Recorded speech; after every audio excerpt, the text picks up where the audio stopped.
This is the Mixed Martial Arts Beat for the third week of September 2014. Hello again, everyone. I'm Ariel Helwani inside our New York City studio. Thank you so much for joining us, and a special thanks to those joining us live today. We appreciate you spending part of your day with us here. We got another great show, so let's get right into it. Familiar panel, same as last week. We've got Mark Ramundi of FoxSports.com, Jeff Wagenheim of SportsIllustrated.com, and of course the man in the hat, Chuck Mindenhall of MMAfighting.com. All right, guys, let's talk about the heavyweights first this week, because I think they're very much in focus and probably the most interesting story right now in the UFC. Of course, Mark Hunt versus Roy Nelson this Saturday on Fight Pass. We'll get to that. But coming off the Arlovski shocker, I think, last Saturday against Bigfoot Silva, and of course the title will be defended in November, I think it's a very interesting time for the heavyweights, because after Fabricio Werdum, there's no real clear-cut number one guy. There's a bunch of guys who have fought each other, beat each other, lost to each other, but there's no real cue. So what do you make of the heavyweight division right now? Is it very interesting, or is it a little confusing in the UFC? It's probably a little confusing, but it's fun though, because there are fun fights. And I mean, who is like not a contender at this point? Right. Anyone with like 2 knockouts can all of a sudden fight for the title. And you know, I'm letting the cat out of the bag, but you know, Luke Thomas is not on vacation right now. He's actually in training.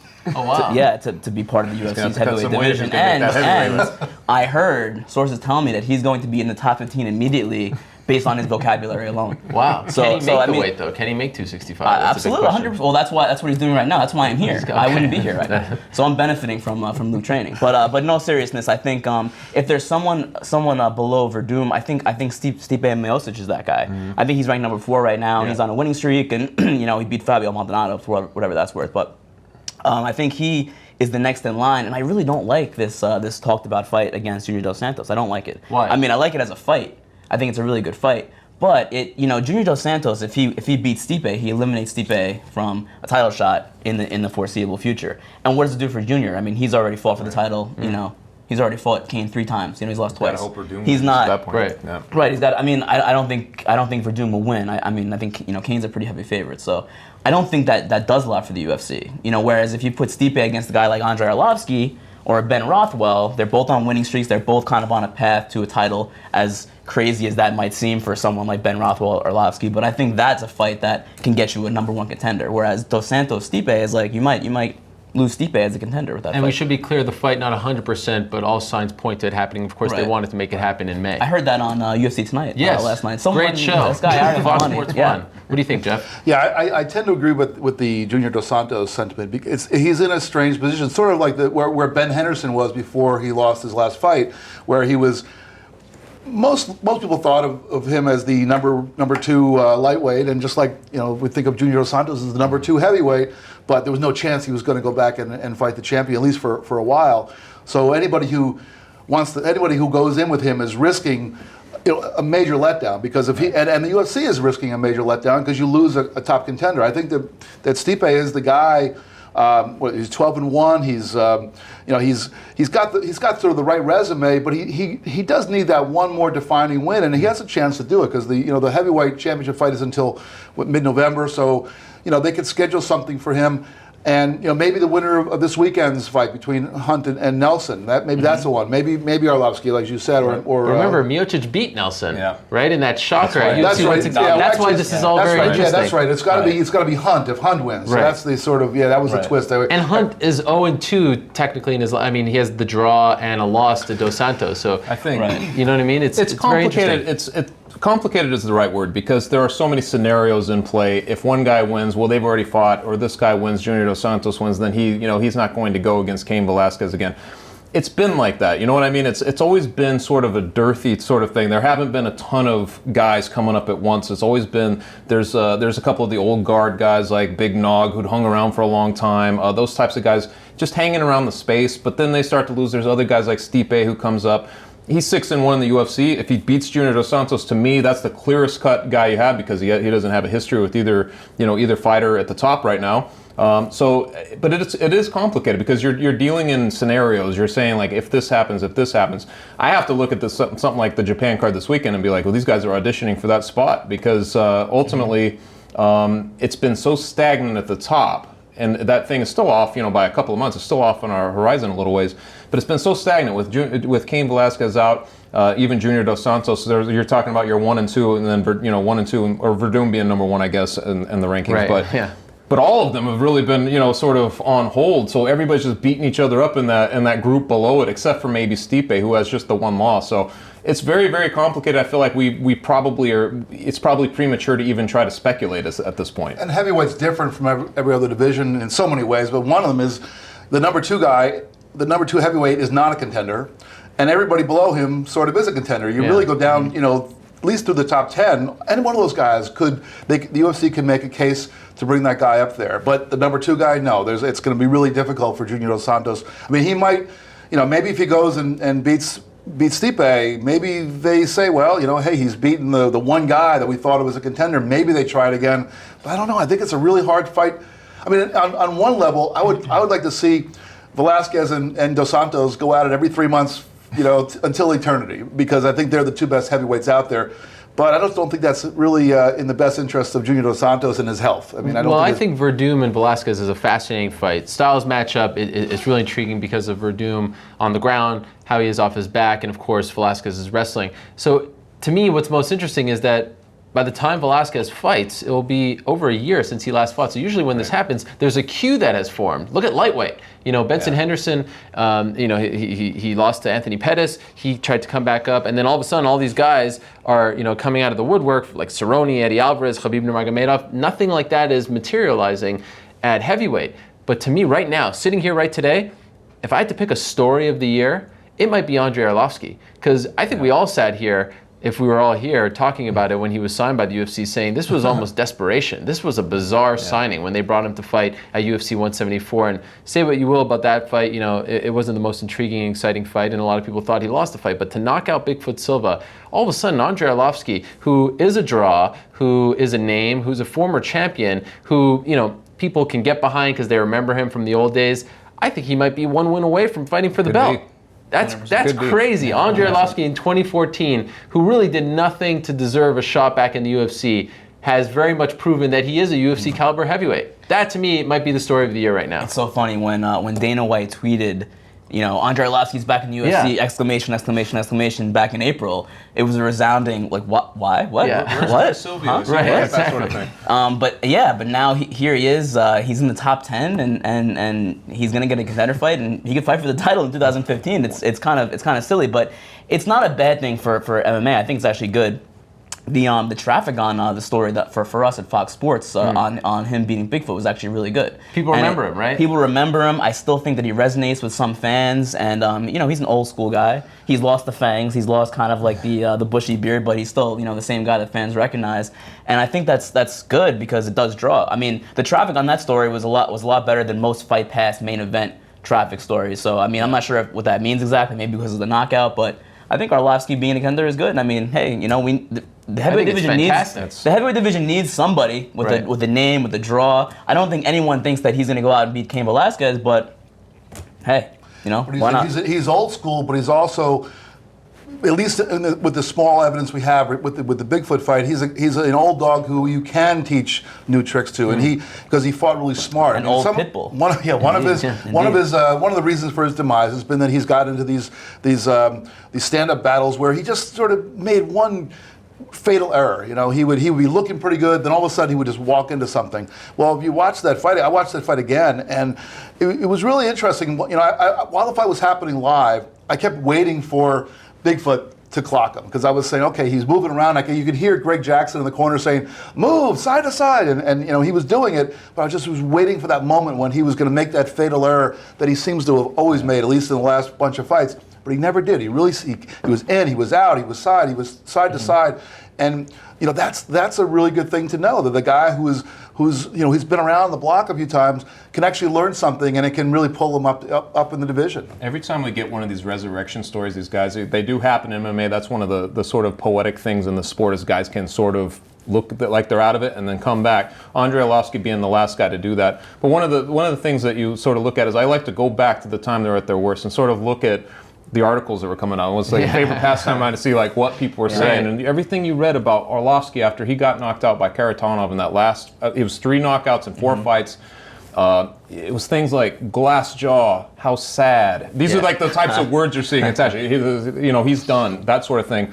And just to think that 3 years later, and not only is he not done, but he's completely resurrected himself. It's a crazy sort of thing.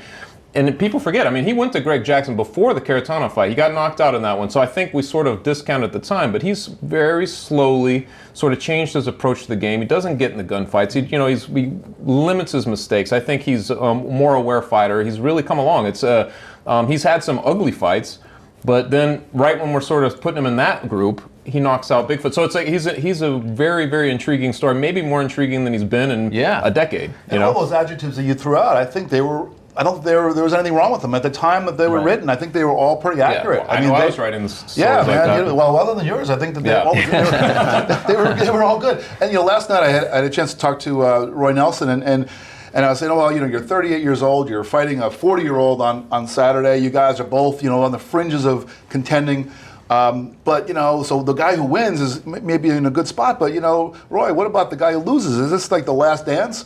He's like, no. He goes, whoever loses this fight goes out in his next fight, knocks somebody out, and he's right back there. And that is the heavyweight division. That's what the heavyweight division is. So whoever loses Saturday gets knocked out a few notches. He goes out the next time and he's right back up there. There's precedence in this in the division because Mark Hunt was written off. I mean, who was written off more than Mark Hunt? Sure. The UFC didn't even want the guy. They wanted to pay him and just send him off to another organization. He comes in his first fight, he loses to Sean McCorkle, your boy. He's 5-7 as a pro.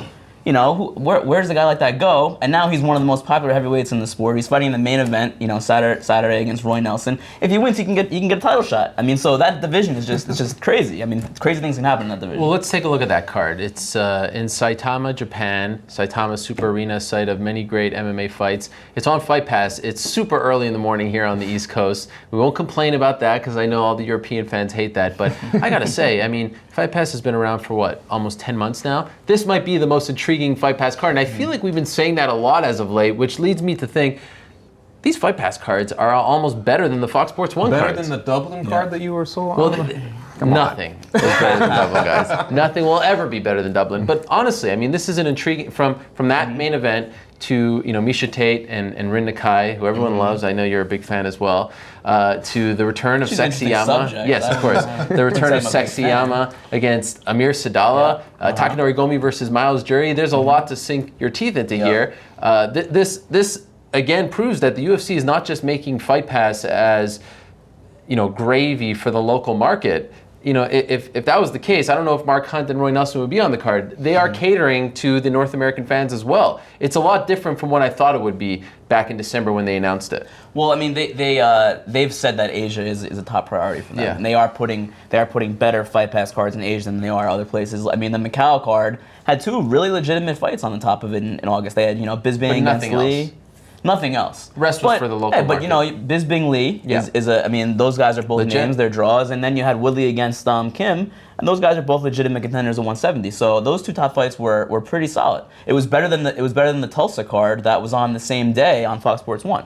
So and we'll see that with Bisping Rockhold coming up versus Shogun and Manuel. Yes, absolutely. So it's not a shock that that they're doing that for an Asian card, because I think it's a big priority for them. They really want to break into Asia. They really want to do a lot in Japan, and there's a lot of Japanese fighters in this card. They signed Rin Nakai, who everyone finds very interesting. It's a great fight. Takanori Gomi, I think that's actually the most intriguing fight to me. Let's not forget too, they were trying to put Uriah Faber on the. That's true. He was on the card. I mean, that just tells you how much they've sort of were trying to put that. Yeah. Well, no, not on the prelims of this card. He would have been on the main card because Caceres against Kanahara is a prelim. Get out of town. This main card, I think, is 6 fights. Uriah Faber wouldn't have been on the. And honestly. What's the difference between a main card and a prelim on a Fight Pass? They're all on Fight Pass. You don't like Kyoji Horiguchi against. No, but they're all on Fight Pass. It doesn't really matter. Well, you have to click. Yeah, that is annoying. That is very annoying. I will admit. Those $10 a month. I mean, it adds up. So, and the UFC has created this vehicle to generate some income. and they're just doing little things. Not every single fight card that they present is going to be great, but they're going to just infuse enough of them with intrigue so that you're thinking, well, it's not just the fight library, it's not just this. They bring in Invicta stuff. They're doing things that's going to make. They've got the diehards. They know they're going to get those people. They're $10 a month. That's secure. Now they're going to try to inch out a little bit more and a little bit more by presenting one or two little things here and there that's going to get more people interested. And that's how they build. That's how they build one more avenue of revenue. I like how methodical they sort of put this card together, because obviously you have a lot of the Japanese fighters. Some guys are getting their first shots, and some gals as well. But so it's one of those situations where they're able to sort of do what they want to do, which is to give a regional sort of audition to some of the people who maybe not break into the UFC otherwise. So they're still upholding that, but they're sprinkling it with a lot of the known people. Misha Tate obviously being on the card, Roy Nelson, who's never fought in Japan, him, which is sort of crazy given that he's in 30 fights in his career and been around forever. He's never fought in Japan, but he's over there doing like sumo demonstrations, things like that. I feel like they've really methodically sort of thought how they can attract both audiences in this, and they've done a really good job with this one. And you and I were talking about this as we were coming in about how setting this card, having this card outside of Tokyo with a bunch of Japanese fighters really gives them an opportunity to really shine in their best environment. I mean, we've talked about how a lot of times some of the Japanese fighters come across the ocean and they haven't really been at their best. They haven't really put on the kind of performances that they had become known for when they're fighting in Japan. Well, here's a chance for them to fight at home, and they're not having to deal with all the travel and acclimating themselves to a different environment. They're getting like a home game sort of, and this is a good thing. We really get to see these guys at their best. And it's been a while since East Coast MMA fans have had to wonder, will I wake up super early or stay up super late? What time is that main card starting on these? 3:30 a.m. Eastern time. So with no more Pride, Sengoku, Dream, it's been a long time, and UFC doesn't do this. Even their Macau shows, they start around 6 a.m. or so. So I want to know who's waking up early or who's staying up. I'm not staying up. You're not staying up? No, I'm staying up. You are. You're going to stay up, or or you're gonna ready? you're going to stay up, or you wake up early? I may take a nap Friday evening and come back and you don't have kids. Yet. You don't have kids. That's the life of a single reporter. Red Bull, not Zions anymore though. No more Zions. Yeah, you don't have kids. I told him when I talked to Roy Nelson last night, I said, if it's okay with you, I'm going to probably sleep and watch it a little bit later. And he was okay with it. He had no problem. They've done, I think, a great job of promoting this card. They put out some great videos about Tate and Nakai, Nelson and Hunt, even about the history of, or at least the current state of Japanese MMA. Some really great stuff, and it made me wonder, next weekend is the big card, UFC 178. This is the card that everyone's been talking about, and there doesn't feel like, of course, Jones and DC not being on the card, it hurts them, but usually you have several weeks to build up a card. Right. Because there are shows back to back to back, you really only have a week to build up UFC 178. You see promos here and there, and it got me to really start thinking about the way they're promoting UFC 178. And if you look at the commercials, most of the commercials, and even that countdown, I guess, trailer, 10-minute trailer that they put on UFC.com, a lot of it is focusing on Johnson Carriazo. There is no mention of McGregor Poirier. And I feel like this is a mistake. This is, dare I say, promotional malpractice. Because let's be honest. On that card, you have Eddie Alvarez, the debut of Eddie Alvarez against Cerrone, who fights almost every 2 months. You have the return of Kat Zingano after a lot of obstacles and trying to get back to where she once was. You have the return of Dominic Cruz. You have Conor McGregor versus Dustin Poirier. You have Yoel Romero, Tim Kennedy. That's the way you should promote it. And on top of all of that, there's a title fight. Not go with the title fight first, which everyone has already voiced that they're not as interested in that fight. Do you think they're making a mistake by focusing on the traditional main event, which is what you do? The title fight should always get that kind of attention, but there are much more intriguing fights below it. We have to be honest. I think the only way that you're really going to get the flyweights, over with the casual fan, with even some of the hardcore fans, is you have to keep, putting them out there and showing them. But to your point, isn't that counterproductive? This might not be the card to do it. Right. If it was a lesser card, this, sure, but this is probably not the card to do it. I mean, they're not the two most popular guys on the card. Donald Cerrone and Conor McGregor are probably the two biggest names, biggest draws. They're bigger names than Demetrius Johnson for sure, even though he has a title. So in this case, it's probably the wrong decision. I think it just kind of speaks to the UFC's kind of somewhat cookie cutter promotional strategy where they just show a bunch of highlights and Joe Rogan says make some superlatives and he says a lot and he says this is the best time for this fight and that kind of thing. So I think it kind of speaks to that. I know I always kill the UFC for that stuff, but But I think, I think you're right. I think that, Conor McGregor can sell this thing probably by himself. Right. Just give him a microphone and then put him on the air. I understand they want to push the flyweights, but not 178 is not the card to do it. What do you think? I don't like the idea of disrespecting the champion. I feel like if you've got a champion, this is one of your they have 9 champions now. So these are the. I know there's other fighters who have bigger names and all that, but these are your 9, platinum level people. These are the people who wear the belts, and I think you have to respect those people and promote their fights. Now, having said that, I think that that the UFC has a pretty big promotional PR machine. They're going to get people to be doing stories about about Conor McGregor, or people just do it anyway. And there's going to be people. I've already seen things about Eddie Alvarez. I've seen things a little bit about Cowboy. I mean, this stuff's going to get out. But I understand what you're saying. I feel like it might be smart to be doing the other thing. But I think that you've got a champion. You're putting him in a championship fight. I think you have to give him the respect and put him front and center. It's funny when you respect, or do you want to make as much money as possible? Well, look, it's great to respect Demetrius Johnson. I respect the guy, but I mean, what was the buy rate on the last pay-per-view? I get that, but this is what the guys in the UFC clearly they want to make money. They make these cards to make money, but yeah, they're trying to treat this champion with respect, and I respect that. I'm a little surprised, I have to admit, because there has been a lot of criticism, even over the course of the last several pay-per-views, not being up to snuff, etc. And one of those being UFC 174, which was the last Demetrius Johnson headline pay-per-view. So you'd think that maybe they would use that scaffolding, because I can't remember a card that had this much on it. Right. When you really look at how much intrigue is really on that card, that they could have said, look at all of this as a package, or focus more on that. I'm a little surprised just given that, but I do feel like there's an underlying sort of I've talked about it on here before, like some defiance there, where Dana White and UFC wants to say, no, this is our guy, this is who we're going to back. And I keep waiting for it I guess that's why I'm surprised. I keep waiting for it to sort of dial back on that, and them to sort of embrace a new philosophy on how to promote something like this. And it just isn't happening. So I guess I am surprised on that. But I will say that when you look at that card in general, inside the bubble of MMA, does it get any better than this card? Right. I mean, when you really think about it, it's like all these unresolved things. That's where it really comes from. You have Eddie Alvarez who's coming over. Nobody really knows his true value yet. Well, he's going to be tested right off the bat against Cowboy Cerrone, who's been fighting. Kat Zingano was supposed to be the #1 contender, is suddenly on this card, unresolved. We don't know where she's at. She's had all these sort of tragedies and injuries and stuff in her life.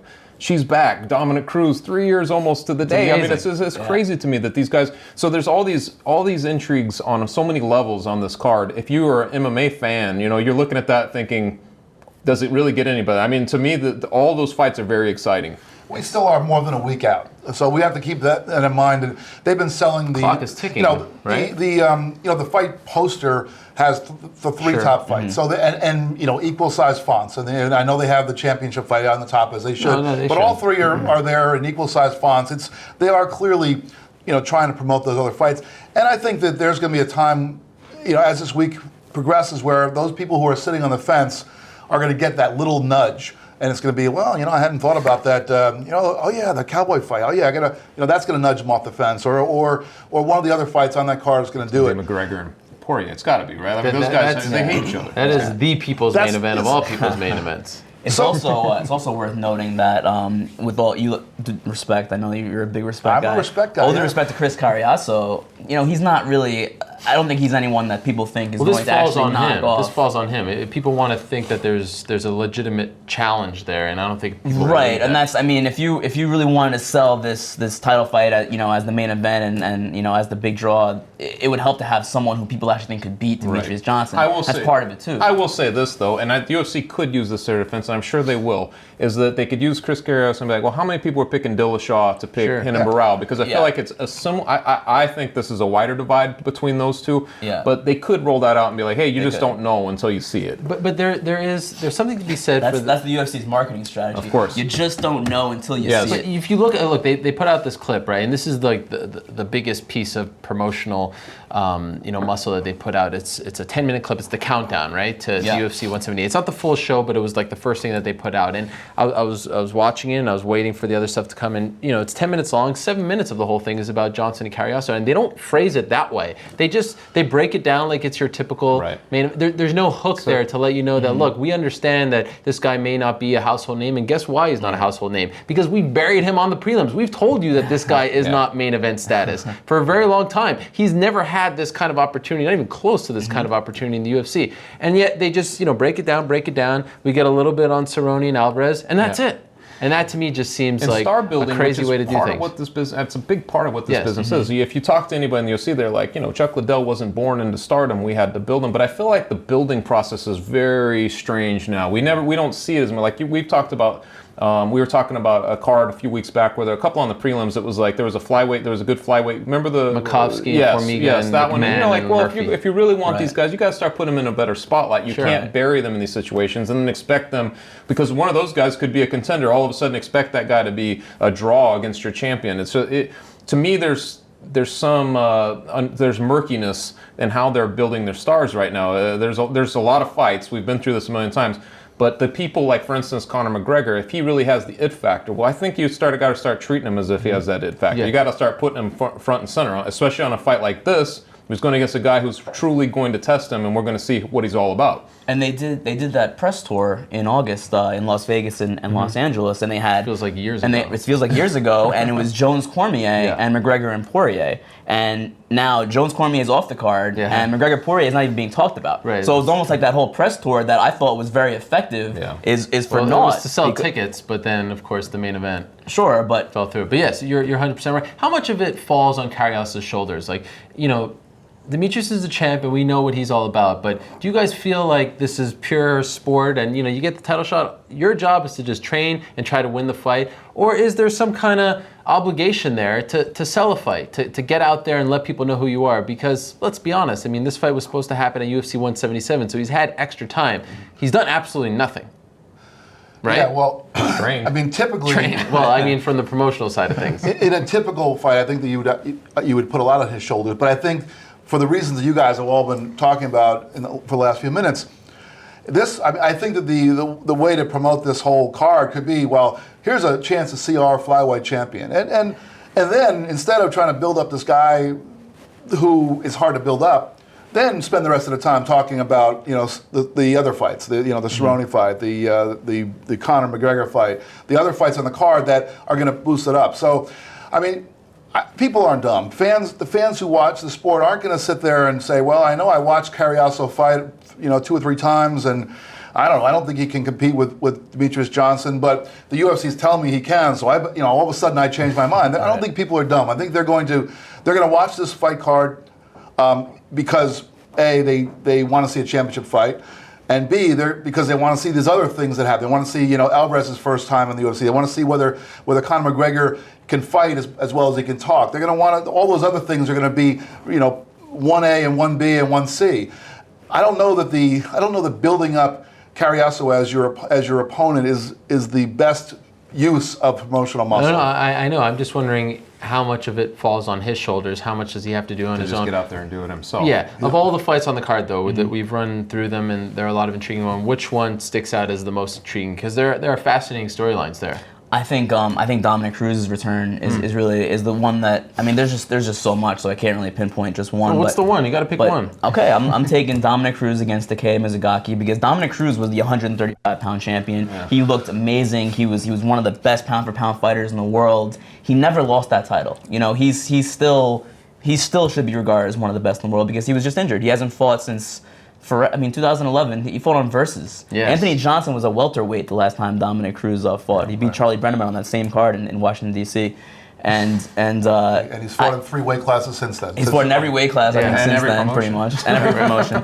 And I think that his return is really makes that division really exciting again. Because if he can beat Mizugaki, there's so many interesting fights for him at 135. There's Dillashaw for the title. There's Barao. Yeah. There's Faber again. Yeah. There's Joe. No, I'm just kidding. But there's a lot of really exciting fights for him at 135. And that division becomes all of a sudden really it's already pretty interesting. But you add Dominic Cruz, who might be the best guy of the bunch, right up there. It's a great division. What's your pick? Yeah, well, that actually is the fight that I'm most excited for. And it's the one that's free. And if it's good, if it's really, if it's a really good fight, I'll buy the pay-per-view. But if it's not, but rather than repeat what you said, because I agree with all that. I think that's a really intriguing fight. The other fight that I'm really intrigued by is Conor McGregor against Dustin Poirier, because McGregor's this guy who has talked a big game, and he's beaten up some guys at a lower level. But he's targeted Jose Aldo. He's talked like he's the not even the number 2 guy. He's talked like he's the number 1 guy, and Aldo is the number 2 guy. Well, we're going to find out now. He's fighting a guy who is like a top 5, top 6 guy. We're going to see whether he's all talk or whether he can fight as well as he. This is the moment of truth. Up till now, I know he's looked impressive in the fights, but he's looked impressive against low-level guys. He's looked really impressive with the mic in his hand. Let's see if he can fight for real. Yeah, I feel like he's going to be tested in this fight, and what he does in this fight will tell, it's going to dictate a lot. And he could, and we've talked about him, could he be possibly in contention? I feel like he scores a huge victory here. He might be closer to contention than we know. He might be a fight away. Who knows? That division is pretty, it's got a lot of guys in it, but it's pretty wide open, I feel like, for him to sort of jump into that group. But I would go with Cowboy Cerrone and Alvarez, because to me, for years, we were at ESPN especially, we were doing the rankings, and Alvarez was one of those guys who would hover in that top space. You never knew exactly where he was. Now, he's been in so many gunfights. He's had the good Michael Chandler series, but he just likes to get in there and push the pace and brawl. And to me, you look at that fight with Cowboy Cerrone, you have 2 guys who basically have the same mindset. And Cowboy Cerrone says he doesn't even watch tape on him. He doesn't even. To me, this just seems like it's going to play out very explosively, to use the biggest cliche in the game. But I feel like it's going to be one of those fights that is pretty memorable. The fact that we all mentioned a fight that isn't the main event kind of speaks to we didn't even touch on Kennedy Romero, which I think is and Kat Zingano against Nunez. Well, there's a lot. Part of it is that there's so many mysteries here. I really don't know. It's not like I think. Not like I'm leaning in one direction or the other. I don't know whether Conor McGregor is going to be able to compete with Poirier. I have no idea. Same with the Alvarez fight. I've seen Alvarez fight great, but he's never fought against guys in the UFC. I want to see what he can do against these guys. All of these fights are like the revelations. That's what I like. It's rare that they have that many on one card where you're like, wow, something's going to be revealed here tonight. We're going to learn a lot at 178 about different people. Yeah, and one guy who was supposed to fight on this card against Cowboy Cerrone was Khabib Nurmagomedov. He is out, but what a story this has been as of late. All of a sudden, he speaks English pretty well and talks a great amount of trash. That's why he needs to fight now. He spent all his money learning from Daniel Cormier. That's right. He's great at trash talking. It's a different kind of trash talking. It's a little old school, but what he has been saying as of late about the lightweight division, about Anthony Pettis, has been very entertaining. And all of a sudden, a guy who, let's not forget, last time he fought against Rafael dos Anjos, he wasn't even on the main card on the Fox, on the Fox card. They put him on the prelims. Now all of a sudden, I feel like he might be, and not just because he talks, but he's a lot more marketable. And he makes a good point. He's 22-0, 6-0 in the UFC. He kind of should be the number 1 contender, especially if Eddie Alvarez wins. Or maybe even if Cerrone wins as well, because he beat Dos Anjos, who beat Cerrone, and it's one of those situations. What do you make of this story here of Khabib Nurmagomedov, who's out for a little bit because of the ACL, but all of a sudden seems more interesting than ever? Yeah, why wouldn't he be the number 1 contender? Who has a better resume at this point than him? I know that he beat Dos Anjos, like you said, Dos Anjos, and now with this new thing that he speaks English, that's amazing. I don't think you can. That's invaluable that you can speak directly to the American fan base. It's amazing. And how about and does it well. And how about he's back in Russia, rehabbing by himself, not even realizing that the UFC would do it all for him, and they learn about it, and they fly him out to LA to see a top-notch guy. That just kind of speaks to who the guy is, and him against Pettis, I think that could be a classic rivalry, because it's a grappler versus a striker, 2 charismatic guys, two really excellent guys at the top of their game in their primes. That could be a trilogy down the road. Maybe I'm getting ahead of myself, but that could really be. You're skipping the rematch. You're going straight to the trilogy. I'm going right to the 3rd fight. Okay. But it could be. That could really be amazing for the lightweight division is great. But that could really be like what makes the lightweight division a big draw. Like those two guys together could be excellent. Are you as high on Khabib, Oh, yeah. especially as he's come out here and started to talk a lot? Well, more the English? talking is great, but again, Conor McGregor's a talker too, and I want to see the guy fight. And I've seen this guy fight, and he's just looked tremendous every time I've seen him fight. So I want to see him in the next title fight. Whether it's, obviously, if Alvarez wins a close fight against Pettis, we're going to hear all about rematches and all that kind of stuff. But let's say, if that doesn't You mean happen. Melendez? Oh, I'm sorry. Yes. If Melendez beats Pettis in a close fight, Sure. we're going to hear about rematches. But I would like to see this guy go for the title next. Regardless of what happens between Cerrone and Alvarez, because that's really the other one. This is my man to be the number one contender.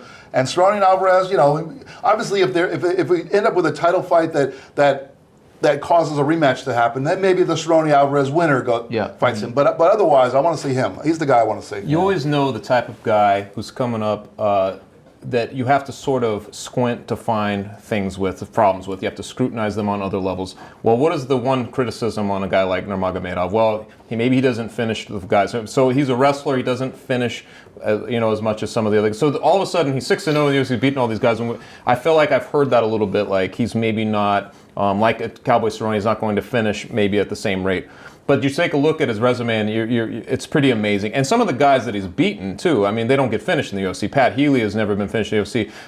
Abel Trujillo has never, he's never really been finished in the UFC as far as I'm pretty sure he hasn't. And then even you have to go all the way back to UFC like 117 when he broke his jaw and things. These are tough guys. He's going in there, he's dominating them from gate to gate, and I feel like that's one of those things that you're like, when you look at a guy like Nurmagomedov and you see his fights and you see him in those interviews, what I see is a future champion. So you're looking at a guy like, it was sort of like when John Jones was coming up. It was sort of telegraphed. There was a gut feeling with him. It was everything that you'd seen plus where he's headed and the matchups where you see in front of him, and you're like, to me, he's the future champion. This goes back to what we were talking about with Carriazo. Nurmagomedov hasn't done anything since April, right? But all of a sudden, he starts to speak English. He does some interviews. He gets a whole lot more interesting. Kind of like with Junior Dos Santos. Remember, he couldn't speak English, and then once we started to learn about him because he learned how to speak English, you relate to him a lot more. And now all of a sudden I feel like you can put him in that spot and he's not just another guy in the lightweight division. There's a part too that's like, the ACL is a weird thing. I don't know exactly when he had his surgery. But obviously the timetable for that is pretty lengthy. You would hope that by December 6th, he's well into his rehab. But then you're supposed to, I would guess you'd still need another 4 or 5 months after that for him to be viable to really do that. So I feel like the timing is also going to play into this. True. And that's where somebody like Cowboy Cerrone or Alvarez, if they have a good showing, could slip in there. There's another guy who we haven't heard speak English yet, who's learned it. He's actually pretty good at it. Yoel Romero. I spoke to him the other day on the phone, and his English is pretty darn good. Really? And he's another guy who could market himself better. He's a phenomenal fighter. He's incredible, and if he can speak English, he said he's going to break it out. He will. He's going to break out the English. That's smart. At 178, if he wins against Kennedy. Daniel Cormier calls him the best wrestler in MMA right now, and that's high praise coming from He actually said Cormier was really the best. Oh, that's too nice. Too nice. I don't like that. But he's amazing. He's a phenomenal. That's what makes that phenomenal Kennedy fighter. fight really interesting. You got a toiler, a guy who's based on strength and dictating control against a good, excellent wrestler. It's really hard to predict that fight. Yeah. It's a hard one to diagnose. So the original main event for UFC 178 was Jones versus Cormier. Last time we saw those two together, they were in the lobby of the MGM and they were brawling in front of the tourists from Montana checking in South Dakota. A great moment for the sport. We've talked about it many times on this show, but we will finally get some kind of resolution to this next Tuesday. Nevada Athletic Commission asking them to appear in front of the commission. So we're not going to get them on Saturday night in Vegas, but they will be in Vegas a little earlier to discuss what happened. This is another wrinkle in their storyline as we hopefully get to January 3rd and they're both healthy. It feels like it's a little late at this point, and MMAJunkie.com reported that they may be fined up to $250,000. If you're the Nevada Athletic Commission, because Francisco Aguilar has told me, I said, what are they looking at? He's like, well, we have to come together. I can't make this decision on my own. He, of course, is the Nevada Athletic Commission chairman. But should they do anything at this point? Should they fine them? Should they suspend them? What do you think they should do? Well, my question is, what would have happened if they were going to fight at 178, which is September 27th? The hearing's September 23rd. Well, so there's no chance of them I feel getting like they would have done suspended. it I would hope so. Because they delayed this, to be fair to them, because of Jones's knee surgery. Injury. Okay, so I mean, should they do something? Yeah, slap on the wrist. I mean, I can't really get that up in arms about the entire thing. I don't think that no one should be suspended. $250K. They have some ammunition now. There have been some pushing and shoving. I mean, they could say, look what you guys have started. Aldo Mendez, etc. I can't get behind any Bonner kind of... Ortiz. It's true. They could send a message. They could blame him for the masked man. They could send a message on this, but they're not going to send a message on this. I mean, it's just this fight is like it's a huge gate. It's a huge gate for Nevada. It's like they want the fight to happen. We saw what happened with Vitor Belfort. Drawn out his own punishment essentially in front of them, and then he's going to appear in December. They want him to fight. It's just, to me, this won't be the one they make an example of. But and it's in MMA at least. I know we've seen some eruptions in boxing and things like that, and I don't know like Mike Tyson. I don't remember what they doled out, if anything, back in those days when those types of things were happening. But to me, it's like there may be some fine attached. But I doubt there's much. It's pure speculation, but I just can't imagine that they do anything more than a slap on the wrist. Yeah, I mean, I think the example they'll set was they'll make these guys open their wallets. Yeah. And then the UFC will say, hey, keep your wallet open and we'll reimburse you. Because really, I mean, this is an opportunity for the Athletic Commission to look like it's doing its job, and they have to, but without actually doing anything that's going to compromise its own ability to earn money for the state of Nevada. What if they said, well, we're taking away your license, you guys can't fight, and they say, okay, we're going to take the fight to California the month later, and then suddenly the big gate does not produce any revenue for Nevada. They're not going to do anything that's going to disrupt this fight. Nothing. Well, I'm just curious to see what their dynamic is in that room with all the commissioners, right? Jones and DC. Will they bicker again? Will they take shots at each other? I thought you meant the demeanor between the commissioners and the. I figured the demeanor between the commissioners and the fighters. Floyd Mayweather will be there. Bro too, hugs. Yeah, bro hugs around everybody. Daps, and you can watch it probably on Fight Pass. How about that? Great. So we'll keep that. You mentioned Floyd Mayweather. Yeah. I mean, he's been in the news lately because of with all the domestic violence stuff coming out, and he's convicted multiple times for domestic violence offenses. He fought in Las Vegas just last weekend. Right. Was there even did the commission come out with anything at all? And then before that, at their last hearing, he came before them for a promoter's license, and everybody was glad having him. They're like, we're buddies. I mean, come on, they know where their bread is buttered. They know that they've got. They want to generate revenue. That's their primary interest here is to generate revenue in MMA and in boxing. They're not going to do anything else. It helps too that nobody really got. There was no big thing that came. It looked bad. Nobody was hurt in the whole melee. I mean, to me, it was just like it's sort of almost like a formality. They're going to have to discuss it because it happened right there, and it's a fight on them. But to me, that's all it is. Let's finish on this, guys. Last week we were glowing about The Ultimate Fighter. Episode 1 was very entertaining. We had high hopes for it. Unfortunately, the premiere on Fox Sports 1, the ratings weren't all that great. By all accounts, the lowest as far as premieres are concerned for The Ultimate Fighter. But then they put it on Big Fox and other re-airs on different channels, and it ended up combined doing around 3 million viewers, which is great, but you want that big premiere number, of course. We don't know what the second episode did. It aired last night on Fox Sports 1. But what do we make of The Ultimate Fighter now? 2 episodes in, and we're getting a taste of the shenanigans. I'll weigh in on that in a second, but as far as 2 episodes and, the ratings for that debut. I don't want to look at the entire thing because it's somewhat skewed being on the Big Fox channel and all the episodes won't be there. But as far as 2 episodes in and the ratings for the first one and now what you saw after the second episode aired with the shenanigans a little bit, how do you feel about The Ultimate Fighter now? I still am excited about this season and mostly because of the fights. The other stuff. And you guys know me. I love all the outside stuff, but some of the stuff there were, of course, some of the stuff that was being said, and the hanging of panties on the Team Pettis sign, and And in the I guess in the preview for next week, Yes. they're talking about which coach they would sleep with, and I don't really need to.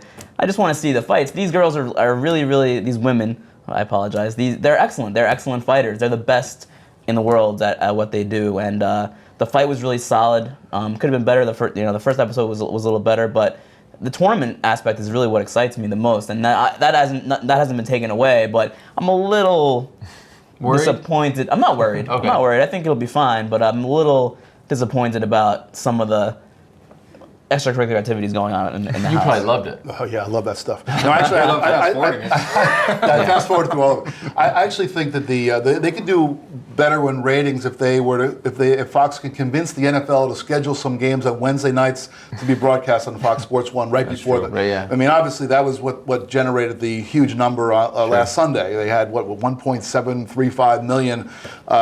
Right after a bunch of NFL games, so that's a great lead-in. You can't beat that as a lead-in. But in terms of the fights and the show, I actually did fast forward through a lot of the stuff, and I liked the fight. And what it told me was these women are legitimate fighters, but it also said, they did all the seedings beforehand, and they had last week's one. They had I think it was the number 3 against number 14, and number 14 wins. And this one, it was number 2 against 15, and it was close. Went to a third round. So that tells me that the seedings, either the seedings are askew, or these are real good depth in this division. So. That's a really good thing. Because you look at this from the long view, it's not just about this show. It's about they're going to name a champion, but then keep going. This is your strawweight division going forward. And if you've got 15 people who can compete with the top, that's pretty impressive. The fight last night was pretty good. It was very close, but it did not go to the third round. It did not. Yes, So I was going to correct. I must have fast forwarded. I was going to say you probably fast forwarded the whole way through. Actually, they were talking about going to the third. It didn't happen. No. It was late. What can I tell you? To me, it was like, you're watching the show. The first one, I felt like we were talking about, it was a breath of fresh air. Yeah. There's, we're talking about they're sort of splicing in these people's biographies. It's like very well done. But by the second one, we're already sort of reverting back to the thing that was sort of boring about it, that's gotten old over 20 seasons, and that is sort of what's going on in the house, the small dramas that are taking place, the little rivalries that are taking place. Some annoying person is starting to up their ante by being more annoying. I mean, those types of things. For whatever reason, it doesn't matter if we're dealing in 115-pound women or heavyweight men. It doesn't matter. It does get a little old. I realized that as I was watching it last night. But ultimately, I'm with Mark. I find intrigue enough in the fights to hang around, or to at least fast forward to the fights if it starts to overwhelm me. But we are the mayors of that MMA bubble. Will the rest of the world, stick around? Because we've battled about this stuff, and again, I like the backstory. I want to know about Joanne Calderwood's mom back home, and I think that gets you emotionally attached. Right. I don't want to see, and I'm worried about what's to come with this, the Felice Herrig stuff. I don't want to see that, and I think is just that. Though. It's not good. It's not good. When I talk about fast forwarding through these things, what usually happens is I'm fast forwarding. Whenever I see whenever I see a thing on the screen where it's just one woman and she's talking, I get a sense. Okay, they're telling her story, so I'll watch that. But then whenever I see a scene in the kitchen, the kitchen is always bad. The swimming pool, also it's a little bit different. But those two places, Anytime you see somebody spritzing, though, it's going to be bad. You know it's going to be bad stuff. But it's going to be nonsense about this person didn't clean up, this person, that's it. Now, but when you think about it, though, this is how a champion is being crowned. That's what's kind of intriguing about this. This is not the way it is in the real world. I actually, when I'm bringing up this Nelson conversation, when I was talking with Roy about his experience on Tough, and about was that like a real experience for you when you were fighting? You had already been a veteran of MMA, and now you're in this house with all these other guys. He said it was actually easier because he said he knew exactly what he had to do every day, and he knew that he had to go out and win the next fight, and he didn't have to be exciting. He just had to get to the next round. And he, as you remember, he took a lot of heat from Dana White for being sort of boring. But was he being overcoached by Team Pettis? Probably not. Probably not. But that was the thing. These women now are competing in something that's a little bit out of the real realm of how they're going to be competing going forward. Final word. I think it's worth noting that just because we don't like the drama and all the other stuff True. doesn't mean everyone doesn't like it. And reality television has been kind of built around that drama and that kind of stuff.